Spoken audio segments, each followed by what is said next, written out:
Okay, welcome everybody to the Older Vermonters Caucus. Thanks for being here today.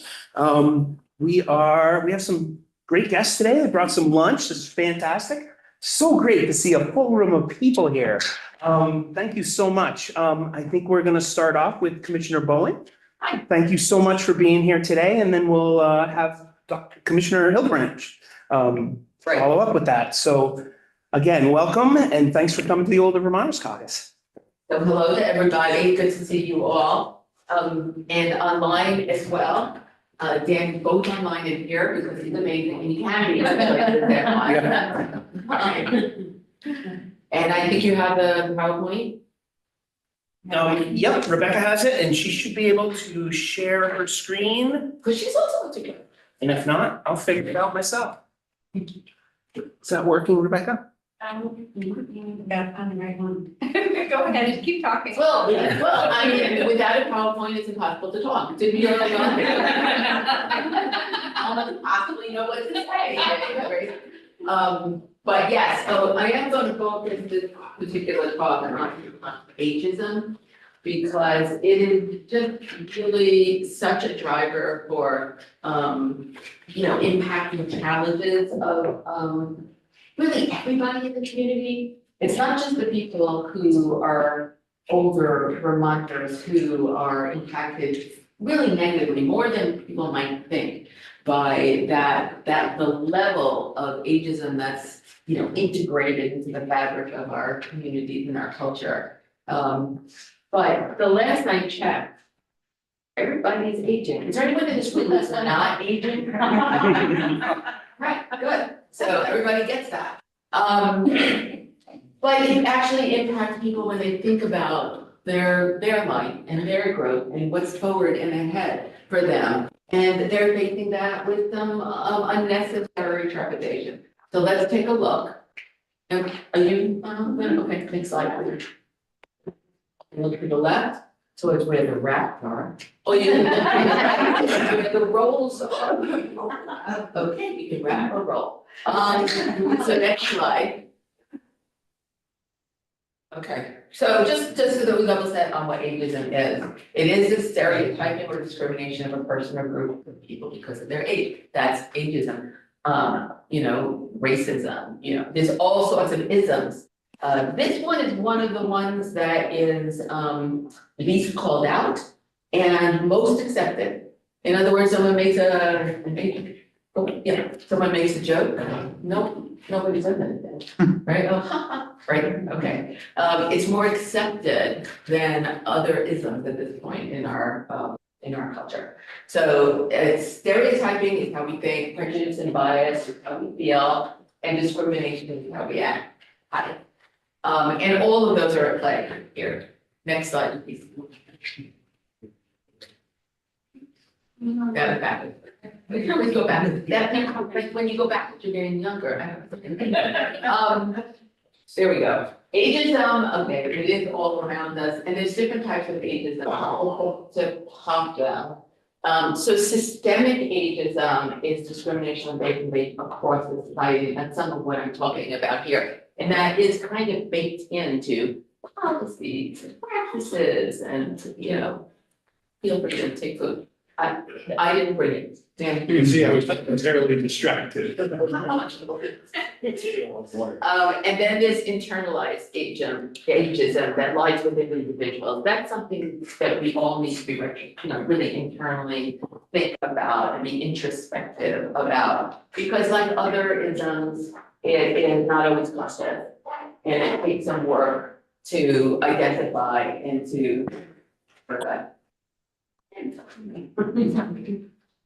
Are you here to join us? I'm always like, just put a bag in here. You take a sandwich. Yeah.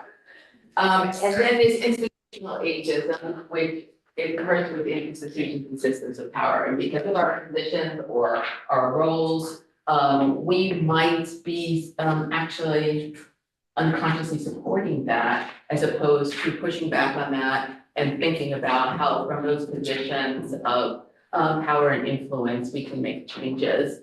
And then I'm trying to do a little bit of either way, just so that it's all fine.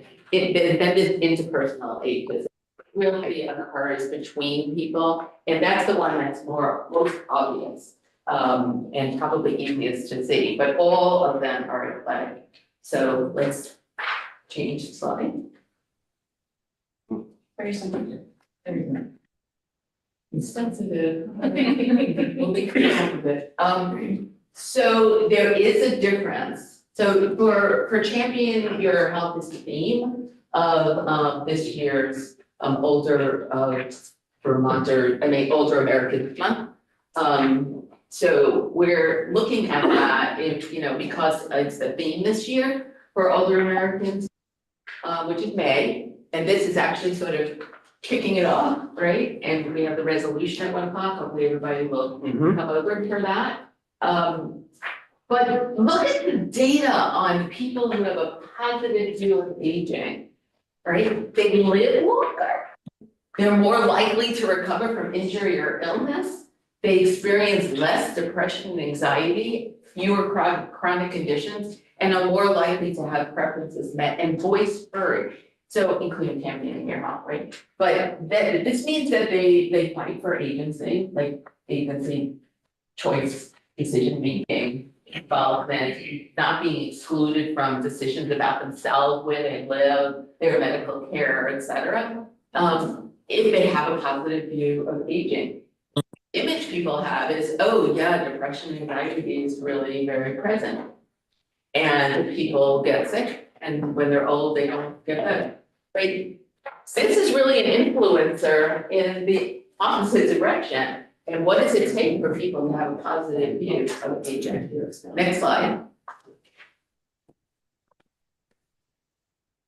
So reframing aging using common language and images that celebrate our collective experiences with all age health solutions. This is really important because if we're going to try to push the sort of shared image and understanding of aging from something that is to be worried about, unhappy about, feel bummed about, oh, it's a tough getting old, which it might be, but there's also a lot of really positive things that come with aging. And the way in which we talk about it can make enough of a difference. And as in the previous slide, if it can have that kind of a health impact for people, then we must do this. Not like, hey, this is interesting and a good idea, we must do this.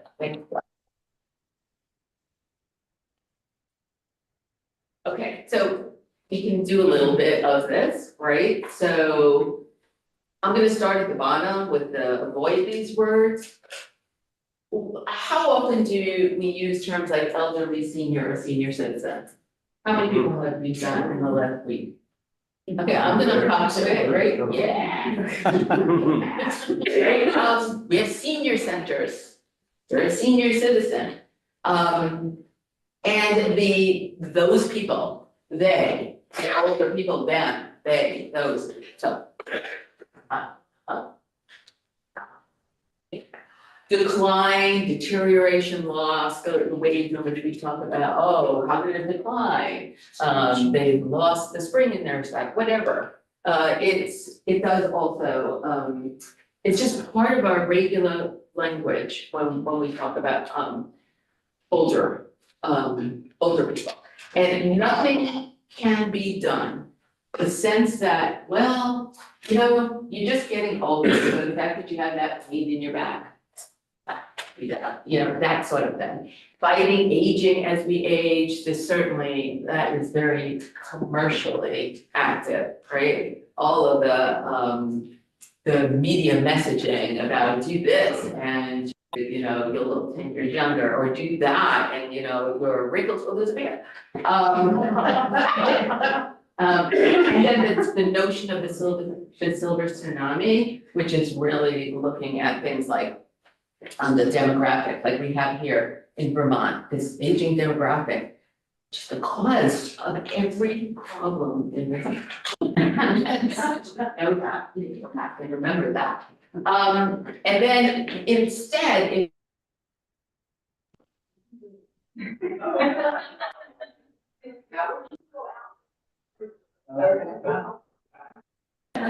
I don't know what happened. It was just upset because of those words we need to avoid. Thank you, Aon. Encourage these words and phrases instead. So, I actually do, I could go put it on paper just in case. So using terms like older Vermonter or older American or older person, older is just a natural way to describe somebody. And you use those same terms throughout the lifespan.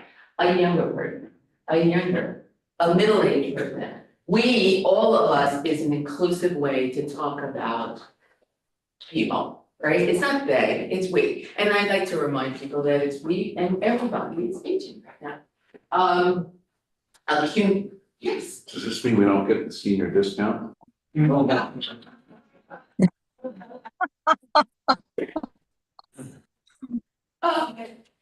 can get the, what is it, the student discount, because you're always learning. It's on Robux. Yeah. Accumulation of wisdom, knowledge, experience.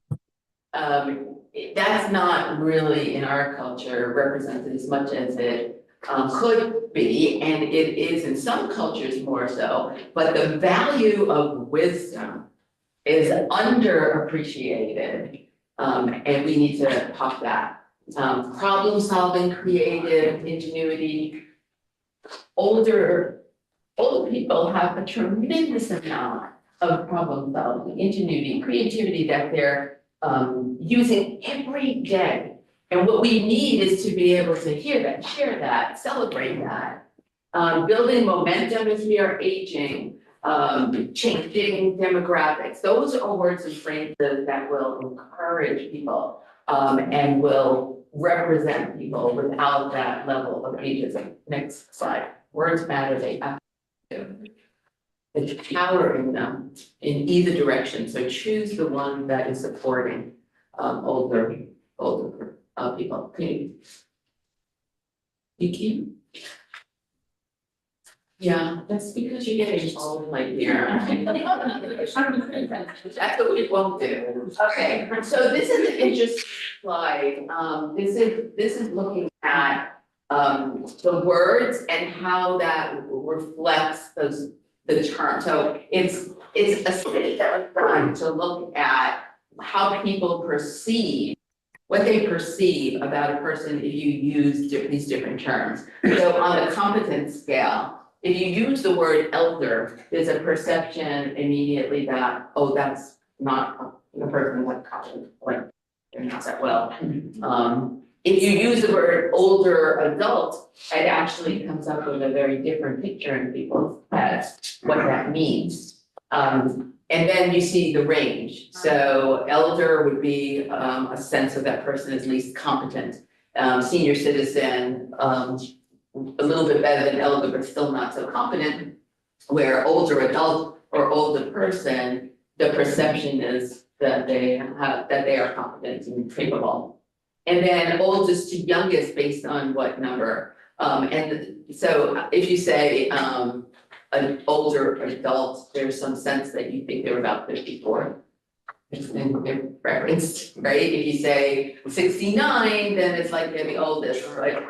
The difference between senior citizen, elder, is so nothing, but yet it changes and 68 or 69, but it changes a perception. And for older person or older adults, and is both more competent and younger impression. So the words just make such a difference in terms of how people experience what is being described and who is being described. So you can make that change and have a sense of saying something like older adults or older person. Next. This now words matter, but images too, which we're flooded with, right? So you can see on the left side, unsure and tentative, so this is, an older person being taught by a younger person, but it's an uneven depiction, like you don't know what you're doing and they do, and they're trying to help you with that versus what is going on the right side. So it's the same sort of dynamic where two people intergenerationally are working on the computer, but the difference is so powerful. And if you are being reflected in these pictures and you see yourself in these pictures, you are going to feel very different if you're looking at the right side. In fact, you might march right over to your computer and say, we'll sign you up, don't worry. Next slide. Okay, here's another example of where, they're on their knees there, and there's a sense that that individual is docile or frail. And the other one is the fact that they're in the wheelchair is irrelevant to how engaged and connected and how much the power dynamic is even, right? Next slide. So reframing aging through planning is incredibly important because that we have a platform. Age Strong is a platform. It's an incredibly powerful platform. It's very comprehensive with all of these goals. But the overarching goal is that people thrive at all ages, right? And so it's just a reminder of these 7 goals of affordable aging and healthy aging for all, social connection, infrastructure, et cetera, valuing family care partners, strengthening systems of support. These are key to people feeling positive about their as they age, as being older Vermonters. Next slide. So resolution HR 261 is about to happen, right? Is that what we're about to do? 1 o'clock. At 1 o'clock. Most bills focus only on services and supports needed by older Vermonters and the associated costs. And yeah, it's not that we don't want to be focusing on older Vermonters and what their needs are, but it's for a purpose, right? To thrive, to live your best life, to be engaged and to be a voice in the development of these policies, procedures, bills. And to remember that if we do have a third of our population that meets some level of criteria for our older Vermonter, that is a powerful, that's a voting bloc, that's a constituent bloc, that's a wisdom to be tapped, that's our workforce, that's our volunteer workforce. And the resolution today, thank you very much, focuses on older Vermonters' contributions. So what's going to happen in this resolution is exactly what we're talking about here, which is using positivity to celebrate. And so there we have some of that data about 26% of older Vermonters 65 and over are employed. It's a lot. And Vermont ranks #1 in the US for older Americans being employed. And 43% older Vermonters volunteer. Is that not beautiful? We couldn't do half of the things we do without that volunteer. They're the backbone of our volunteer workforce, and especially with home delivered meal.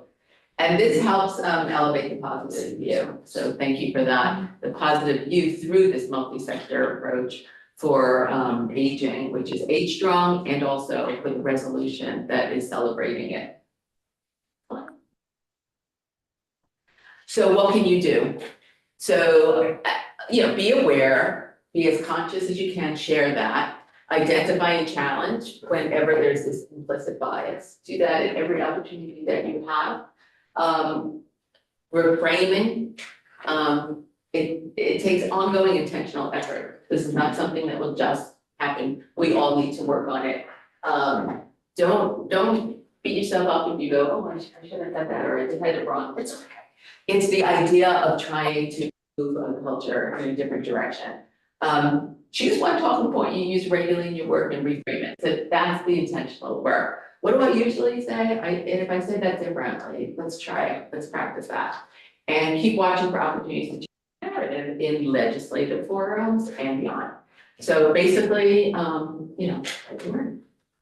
so I think that's the end of the slide. They probably just said this thing. Oh, reminding you about the H Durham Summit. We also have handouts, and that's coming up June 8th. These are our bookends. This is right before the month, and this is right, at the end of it. And in between that, we have some other activities going on. But please try to make a note. Join us at the summit.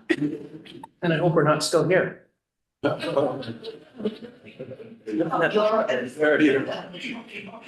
a Monday, so we should be okay. So much time on your hands. You won't know what to do with yourself. Yeah, it is a Monday, so you can come anyway. Is that just a thank you? Okay, thank you. All right, I was told I had 10 minutes. I think I did it right. You know, after I make it. Well, right, thank you. So now you have the pleasure of. Yes. I don't know if you all know everybody. Yeah, I know many people. I have some slides as well as just reading. Yep, I think you should have the link, okay? Fantastic. My name is Rick Hildebrand. I'm the Commissioner for Department of Health. For those of you who I haven't met, I've met many folks in the room. And just as a pull up my slide, and I'm going to talk a little bit about H Strong Vermont. My message is a little more, I don't want to say positive, because that implies that yours was a negative message, which it was not. It was a great message. But we have some successes that we want to share, and I'm going to go through those with you today. But I'm really happy to join Commissioner Rowan on this group as well. Next slide, please. So at its core, public health is about making sure everyone has a fair shot at being healthy and safe.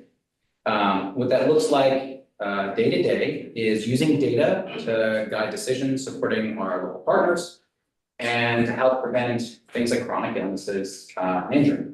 When something does come up, whether it's unsafe drinking water or an infectious disease, we're ready to respond and And all of this adds up to giving people the best chance to be strong. Next slide. So I want to start by grounding us in some data. I won't read through all of this here, but this all comes from the state health assessment, and it really helps explain why Be Strong Vermont matters. It gives us a clear picture of what older Vermont's are experiencing and where we need to focus. I don't think, I'm certainly not surprised by a lot of this, that we see higher incidences of people with arthritis or cancer or cardiovascular disease in those who are 65 plus versus the rest of the populations of Vermont, but it highlights why it's an important area to focus. Okay. This is your positive message.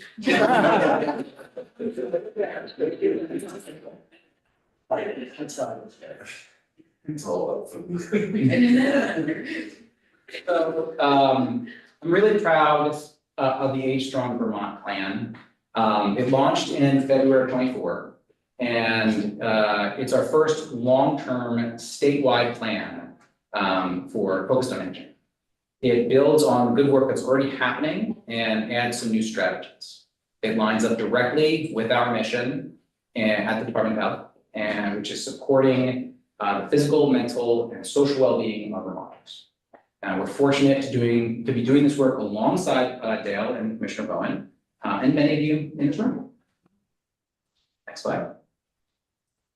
So each year, our team puts together a goal tracker. It looks at things like healthy aging, social connection, and support for caregivers. Like most in mental health, in public health, the story is mixed. There's some real progress and some areas we need to pay attention to. The tracker pulls data across 8 pillars. You can see those 8 pillars here, along with a few other measures like long-term care certification, creating age-friendly guides, and how to report abuse and neglect. Next slide. And this is a quick look at the tracker that we have, and where to find it. It's designed to evolve over time. As we add more data, we can refine the measures. But the key point is it's a living tool. It's updated each year to help us keep progress or keep track on all the things that we're measuring. This is publicly available. You're welcome to look. So in the next slide, I will get to my positive message. And we're going to look at what some of this data does show. And here are some examples of what's going on. Next slide. So we're seeing strong numbers across several areas. Over 80% of Vermonters report good or improving health was due to older Vermonters. 3/4 are staying physically active. Older Vermonters are reporting high levels of both life satisfaction and safety in our community. And we're seeing more caregivers getting access to respite, which we know is absolutely critical. But there is more work to be done. The numbers are not very high, but they are going in the right direction, which is really cool. There's some areas where we do need to focus though. Next slide. So we've seen an increased number of falls and fall-related deaths and deaths by suicide. As people age into their 80s and beyond, they're more likely to be living alone, less likely to have their emotional needs met. Falls remain very common. About 1 in 3 adults over the age of 60 fell in the last year. It's a really high number and really high. We're also seeing higher alcohol use in specifically the age 60 to 69 segment. So next slide. Taken together, all of this data though is us as #1 in the country older couple in the most recent senior report. Senior report is an annually published report by United Health Foundation, which is a charitable arm of care trust agency. But we are rated #1 in health for older Vermont, which is really something to be proud of. It reflects a lot of strengths like physical activity, volunteerism, as Commissioner Bowman mentioned, and lower rates of multiple chronic illnesses. But it also highlights some of the challenges. The report also highlights the same challenges that we've seen around falls, suicide, and hospice use. It's a good reminder that while we're doing well compared to the states around us, we still have work to do in this space. That's it. Yeah. Question, if you know this, with respect to the hospice use, is it for a lack of the availability either at a facility or at home, or Vermonters just not utilizing that option? So that's a great question. In a former life, I was on the hospice and palliative care committee at my hospital. I worked with both the V&A hospitals of the Southwest region as well as Beata. It's not for lack of resources. The hospice agencies, it's actually one of their primary sources of revenue generation. They lose a lot of money on regular V&A services, and they think about it in the hospice sphere. They would love to double, triple their book of business in hospice. We have seen, despite that, lower rates of enrollment in hospice than other surrounding states. It's gone up a little bit through some concerted work, but we have a lot of work to do. Most folks, if you ask them, regardless of their age, say they would like to die home. But most people say. Overwhelmingly, that's not what happens. People end up expiring in hospitals.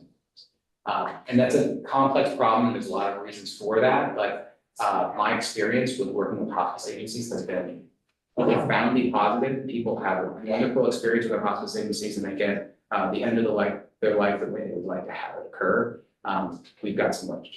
I just want to add to that, some work that we were doing as part of healthcare reform, where we were looking into this. And if you go upstream a bit, there's not much that's happening where the conversation can occur while the person is not at the end of life, where they're not in distress, where they can have a conversation, prepare and think about whether that is something that they may want to do. Usually the conversation comes up in the emergency room when something just happened, or they just got some bad news.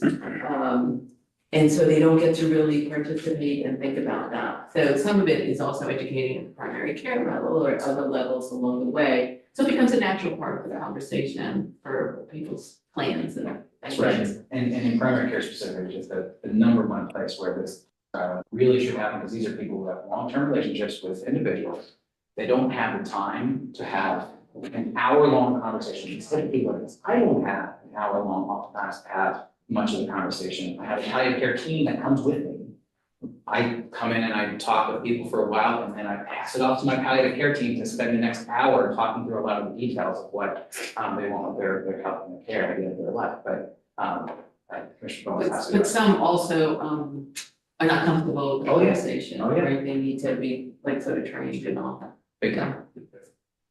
I will say, of all the things I do in the inpatient unit though, I find end of life care one of the most fulfilling things I do by a wide margin. I also get more thank yous for the people I care for who at the end of their life than pretty much any other cohort, because people really do appreciate the care you do.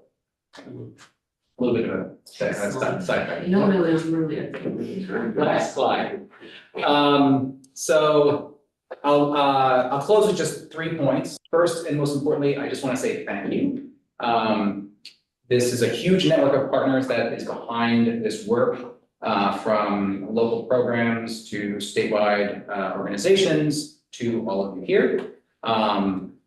The work shows up in these outcomes. We're seeing that in our efforts. And I want to thank the Older Vermonters Caucus today and for Page from Vermont for the legislative efforts and contribute to our state's healthy aging, including housing and affordability. Secondly, at the Department of Health, we're going to keep focusing on the basics. Things like physical activity, nutrition, brain health, blood pressure control, diabetes, oral health, reducing smoking. These are the biggest drivers of health as people age, and we're going to continue to focus on those. And third, we need to keep pushing on how we think about aging. I think Commissioner Bowen's presentation speaks to that very well. This means addressing bias. It means improving our data collection. It means building age-friendly and dementia-friendly communities, which we frankly don't have in many parts of our state. And that's sort of where I think we're going next. There's definitely, next slide. There's definitely more work ahead, but I do want to recognize the impact that this group is having. And I appreciate everything you're doing to help Vermonters stay strong. And thank you for coming today. Cool. Awesome. Thank you. Would have any questions or comments or anything? Got some folks, a bunch of people online. Yeah, go ahead. I have a comment and a question. A quick little story, the governor came, I represent Rutland City. The governor came to Rutland and gave a presentation, and part of it was the aging population over and over again. And after the presentation, I went over to say hello to him, and I said, Governor, every time you bring up the aging population, I feel like you're looking at me. And he said, well, you know, here he is. And I said, and who is going to take care of the aging population? And then the conversation changed.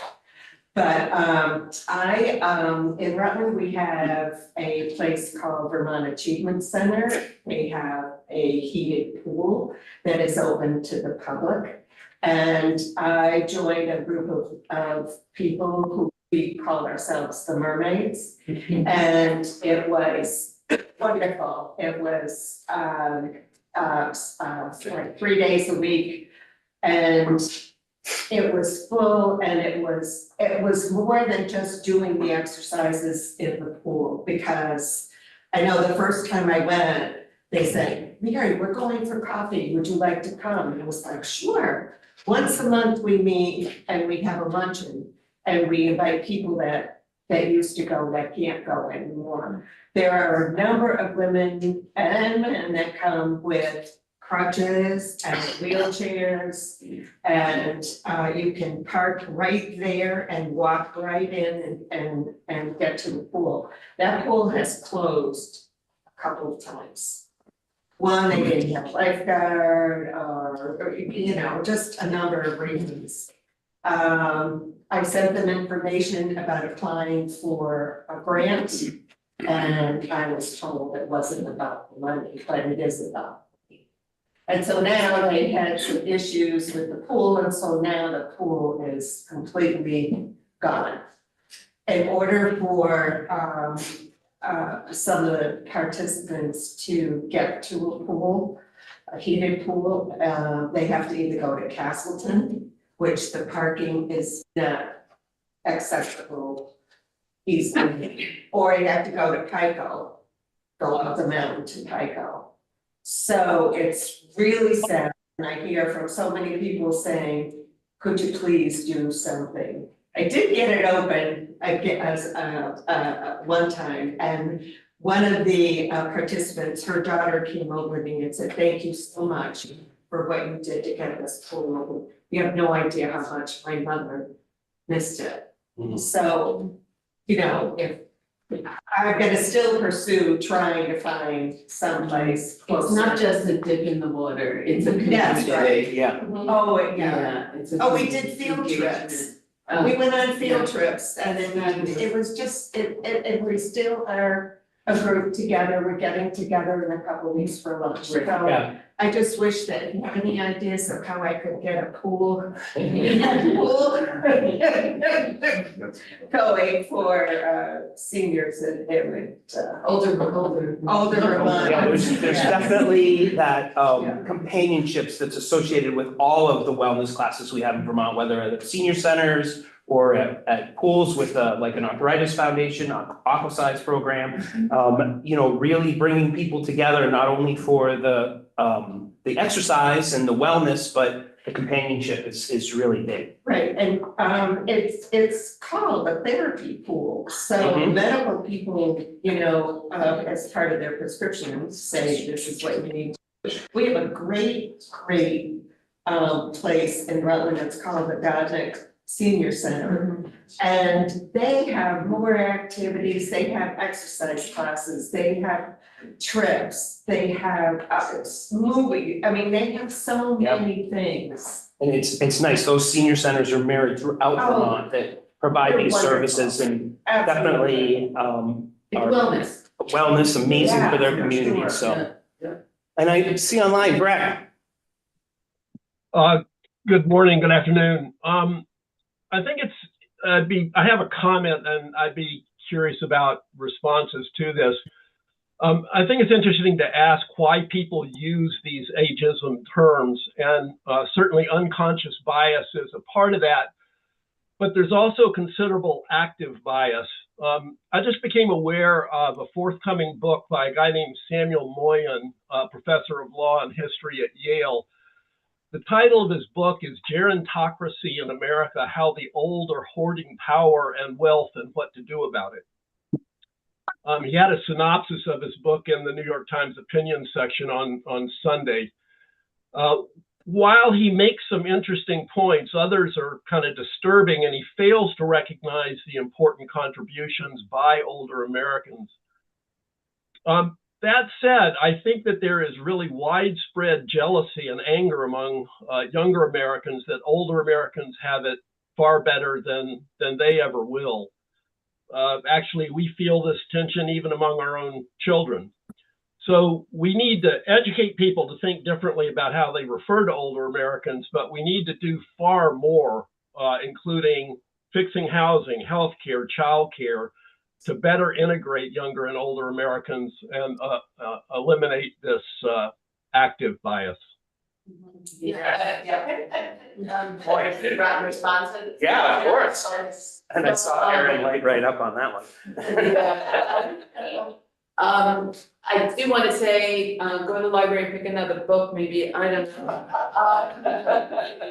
But we clearly have a culture that is focused on youth and maintaining youth, and there's a fear and as people age, and it's built in a pretty young age because we have all of this negative attitudes around aging, which, you know, is is not actually accurate for what people are experiencing as they get older. Many are experiencing really great times, and joy and connectedness and experiences like you shared here.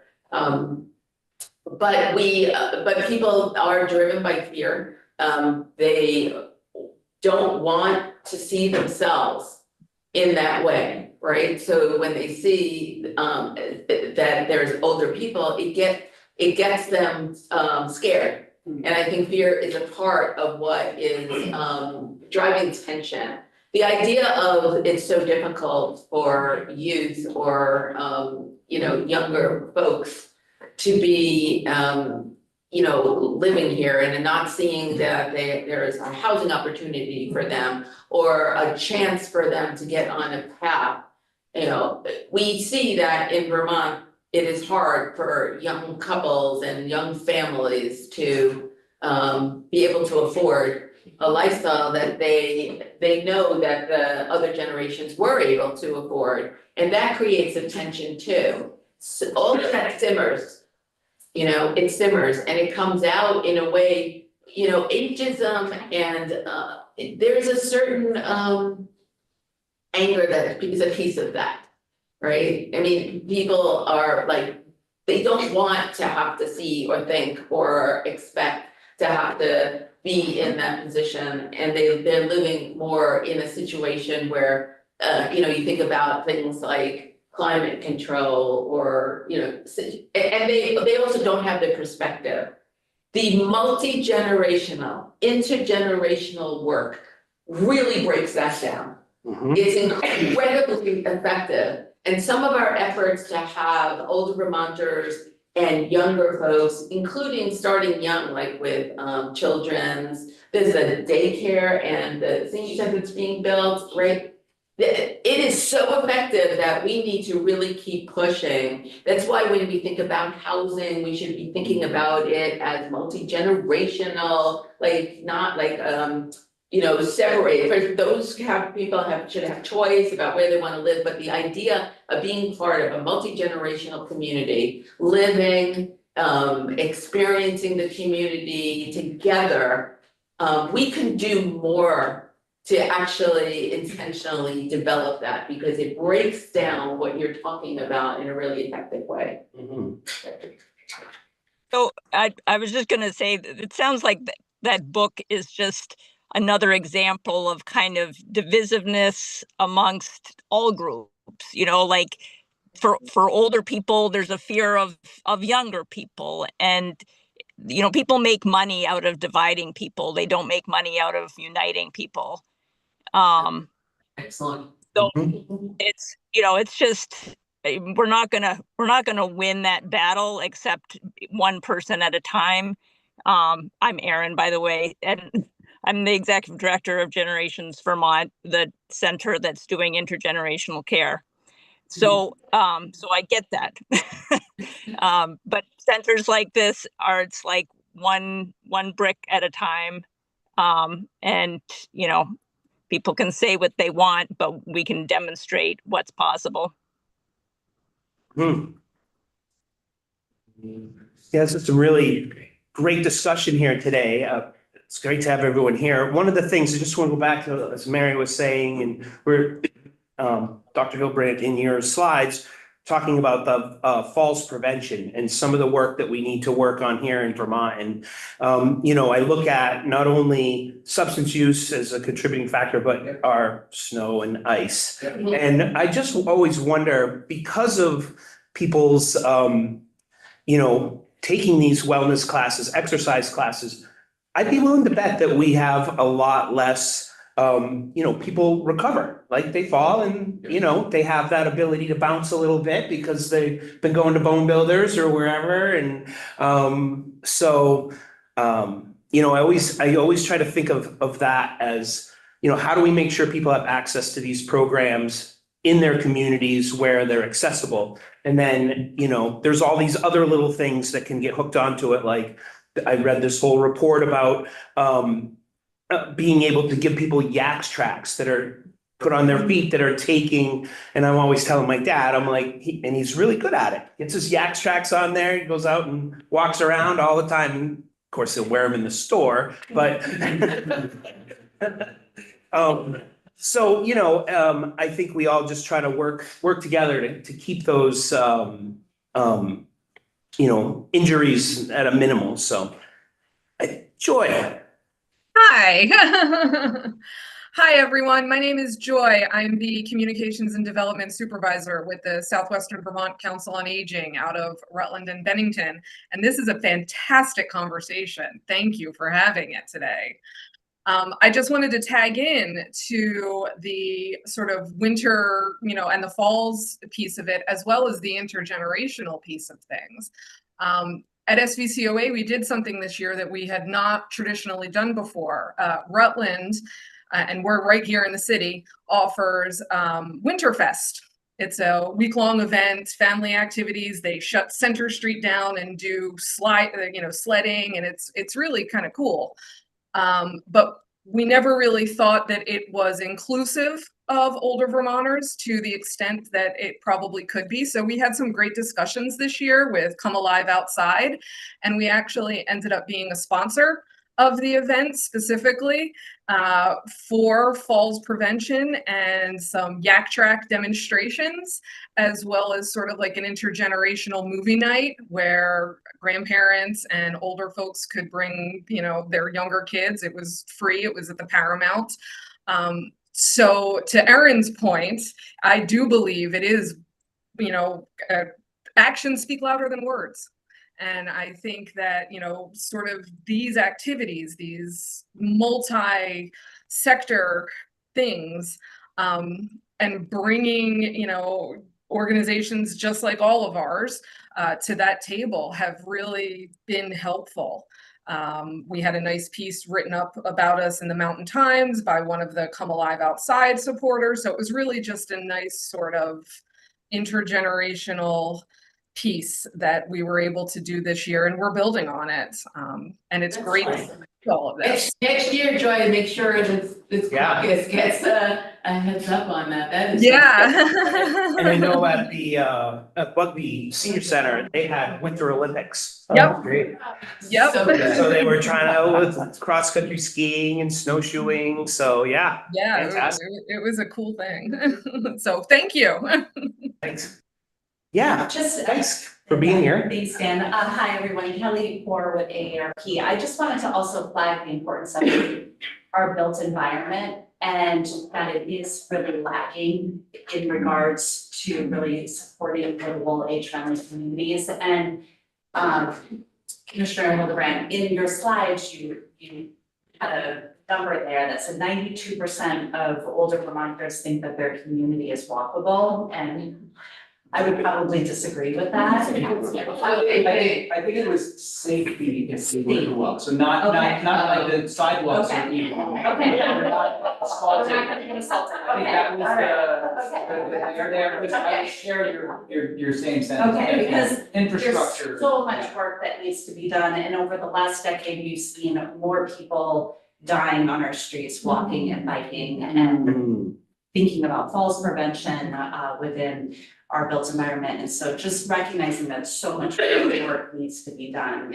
And transportation. Yeah. People are going further than they should really be comfortable going. Absolutely. All right. Oh, we can make it his mind. Well, this has been great. Thank you everyone for coming today. Yeah, we're gonna be up on the floor here momentarily. There's probably gonna be a bunch of other announcements. Oh, but you're welcome to come up there and we'll have our ceremony. Yes, go ahead. And did you want us to be on the top? Wherever you want. Just if you want to sit up in the balcony, that's fine. If you want to. And then, yeah, and then I think I have a couple copies of it. So I'll make sure I get them to you.